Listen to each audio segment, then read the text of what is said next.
Okay guys, now let's continue internal pudendal artery पे थे हम.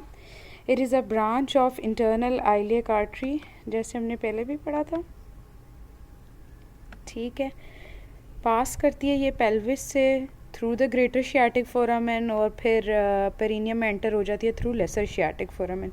ब्रांचेस पता होनी चाहिए. इंफीरियर रेक्टल आर्टरी है जो पहले ही पढ़ चुके हैं कि lower half of anal canal को सप्लाई करती है, और मेल्स के केस में ये पीनस को ब्रांच देती है और लेबियर क्लिटोरस को देती है in case of females. Internal प्यूडेंटल when जो है वो इसी आर्टरी को कॉरेस्पॉन्ड करती है. यूरोजेनिटल ट्रायंगल पे आ जाते हैं. ठीक है, अच्छा. It is bounded in front by the pubic arch and laterally by the ischial tuberosities. ये है आपका यूरोजेनिटल ट्रायंगल. ठीक है, इससे नीचे एनल ट्रायंगल होता है जो हमने पहले पढ़ा है.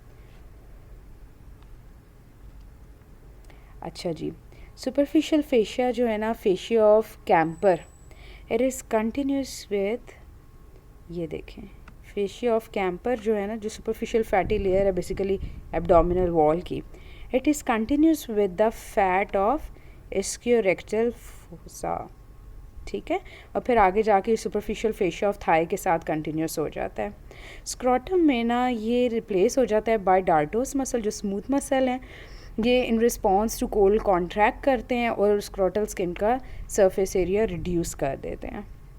जो मेम्ब्रेनस लेयर है ना आपकी कूलीज फेशिया, ये पीछे अटैच होता है to the posterior border of urogenital diaphragm. ये ठीक है, और लैटरली ये प्यूबिक आर्च के साथ अटैच हुआ होता है. एंटीरियरली ये कंटिन्यूस होता है with membranes layer of superficial fascia of interior abdominal wall, जिसको स्कार्पास फेशिया कहते हैं. ठीक है, ये इंटीरियरली ना आके ये कंटिन्यू हो जाता है इसके साथ. ठीक हो गया. The fascia is continuous over the penis as a tubular sheath. In scrotum it forms a distinct layer. ये नहीं ज़्यादा पूछे जाते, बस आपने ये याद रखना है कि जो सुपरफिशियल लेयर है एब्डोमिनल वॉल की, फैटी लेयर, उसको कैम्पर्स फेशिया कहते हैं. ठीक है, बेसिकली ये फैटी लेयर होती है. ये इसको क्वेरनस जो इसको रेक्टल फोसा है ना, उसकी फ़ैट के साथ कंटिन्यूस होता है. ठीक है, और स्क्रॉटम में रिप्लेस हो जाता है डार्टोस मसल के साथ. जो मेम्ब्रेनस लेयर है, ठीक है, उसको हम कूलीज फेशिया कहते हैं, जो पीछे जो है यूरोजेनिटल डायफ्राम के साथ अटैच है, आगे कंटिन्यूस हो जाता है विद द स्कार्पास फेशिया. ठीक है, सुपरफिशियल पेरिनियल पाउच जो है ना, it is bounded below by the membranes layer of superficial fascia and above by the urogenital diaphragm. ये है आपकी membranes layer of superficial fascia जो ये आ रही है. ठीक हो गया. और जो यूरोजेनिटल डायफ्राम है ना, यहाँ पे पड़ा है. अच्छा, it is close behind by the fusion of its upper and lower walls. यही दोनों वॉल्स जो पीछे फ्यूज़ कर देती है. Laterally it is closed by the attachment of membranous layer of superficial fascia and the urogenital diaphragm to the margins of pubic arch के साथ यहाँ अटैच हो जाते हैं. एंटीरियरली ये कम्युनिकेट करते हैं. जो आपकी सुपरफिशियल फेशिया है ना, इंटीरियर एब्डोमिनल वॉल का और इंटीरियर एब्डोमिनल मसल्स, इनके दरमियान एक पोटेंशियल स्पेस होती है. इंटीरियरली स्पेस के साथ ये कम्युनिकेट करता है सुपरफिशियल पेरिनियल पाउच. अच्छा, जो इसमें बातें पूछी जाती हैं वो आगे हम देखते हैं. इनके कंटेंट्स बेसिकली पूछे जाते हैं, वो हम आगे चल के पढ़ते हैं दोनों केसेस में, मेल्स और फीमेल्स में. यूरोजेनिटल डायफ्राम जो है ये एक मस्कुलोफेशियल डायफ्राम है that is situated in the interior part of perineum. Basically pubic arch के बीच में जो गैप होता है ना, उसको फिल कर रहा होता है. अच्छा, अब ये बनता कैसे है? By the sphincter urethrae and deep transverse perineal muscles. यहाँ पे अगर आप देखेंगे ना, या इसको आगे जाके बल्कि एक्सप्लेन करते हैं, जो कि इनक्लोज होती हैं between superior and inferior fascial layers of urogenital diaphragm. इन दोनों के बीच में ये इसकी होती है जी सुपीरियर फेशियल लेयर, ये होती है इन्फीरियर. ठीक है, ये यूरोजेनिटल डायफ्राम है. जो इन्फीरियर लेयर होती है ना, उसको याद रखना है कि उसको हम पेरिनियल मेम्ब्रेन भी कहते हैं, ठीक है। एंटीरियरली ना क्या होता है, ये दोनों लेयर्स फ्यूज़ कर जाती हैं, बीच में ना एक छोटा सा गैप होता है इसमें सिम्फिसिस प्यूबिस से नीचे। पोस्टीरियरली क्या करती हैं, ये एक दूसरे के साथ भी फ्यूज़ कर जाती हैं, ठीक है, और साथ पेरिनियल बॉडी ये पीछे पड़ी होती है इसके साथ भी, ठीक है। लेटरली क्या होता है, ये प्यूबिक आर्च के साथ अटैच होती हैं, ओके। ये क्लोज स्पेस जो है that is contained between superficial and deep layers of fascia, इसको हम डीप पेरिनियल पाउच कहते हैं, जो इसके अंदर स्पेस बन जाती है, ठीक है। इसके भी हम लोग आगे ना पढ़ते हैं चीज़ें। इसमें याद रखने वाली यूरोजेनिटल डायफ्राम में बात बस यही है कि आगे इंटीरियरली जो है ना, ये दोनों लेयर्स फ्यूज़ करती हैं इसकी, सुपरफिशियल जो डीप लेयर है इसकी फेशिया की।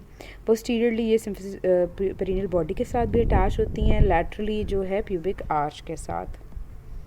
अच्छा जी, मेल यूरोजेनिटल ट्रायंगल के कंटेंट्स पता होने चाहिए। इसमें पीनस और स्क्रोटम आता है, ठीक है। पीनस की एक फिक्स रूट होती है और एक साथ उसकी बॉडी होती है विच हैंग्स फ्री। जो रूट होती है हम उस पर आ जाते हैं। इसमें 3 मैसेज होते हैं इरेक्टाइल टिश्यू के, ठीक है, which is called the bulb of the penis and right and left crura, ठीक है। ये हैं इसके crura, right and left crura, बीच में बल्ब।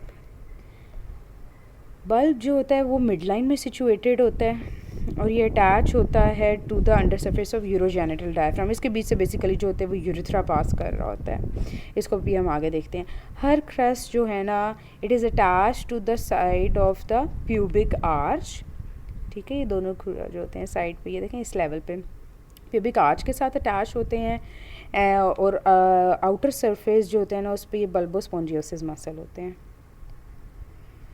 सॉरी इस्कियोकिवर्नोसिस मसल होते हैं, ठीक है।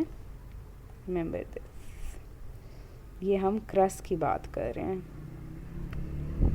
इसमें इस्कियोकिवर्नोसिस, और जो उसके केस में था बल्ब के केस में, तो वहाँ पे होता है बल्बोस्पोंजियोसिस। बल्ब से ही याद रखें बल्बोस्पोंजियोसिस, ठीक है, और क्रस्ट के सी से याद रखें इस्कियोकिवर्नोसिस, ठीक हो गया। बल्ब जो है वो कंटिन्यूस होता है forward into the body of the पीनस, ठीक है, और वो बना देता है कॉर्पस स्पंजियोजम। ये दो क्रूरा जो हैं वो कन्वर्ज करते हैं interiorly and they come to lie side by side in the dorsal part of the body forming the corpus cavernosum, ये इस लेवल पे, ठीक है। जो बॉडी है ना, it is composed of 3 cylinders of erectile tissue. जो रूट थी उसमें मैसेज हम कह रहे हैं इरेक्टाइल टिश्यू के हैं, और जो बॉडी है ना उसमें 3 सिलेंडर्स हैं इरेक्टाइल टिश्यू के, which are enclose in a tubular sheath Buck's fascia जिसको हम बोलते हैं, ठीक है। अच्छा, अब इसमें जो इरेक्टाइल टिश्यू है, it is made up of 2 dorsally placed corpus cavernosa, ठीक है, कॉर्पोरा कैवर्नोसा जिसको हम कह रहे हैं, and a single corpus spongiosum applied to the ventral surface. ये देखें जी, ये दोनों हो गए कॉर्पस कैवर्नोसा, ये, और यहाँ पे कॉर्पस स्पंजियोजम, ठीक है। होता क्या है कि डिस्टली ना ये जो कॉर्पस स्पंजियोजम है ना, ये एक्सपैंड कर जाता है और ग्लैंड्स बना देता है पीनस। ये एक इसका डायलेटेड सा पार्ट, ठीक है। ग्लैंड्स की टिप पे स्लिट लाइक ओपनिंग होती है जिसको हम एक्सटर्नल यूरिथ्रल मिएटस कहते हैं, ठीक हो गया।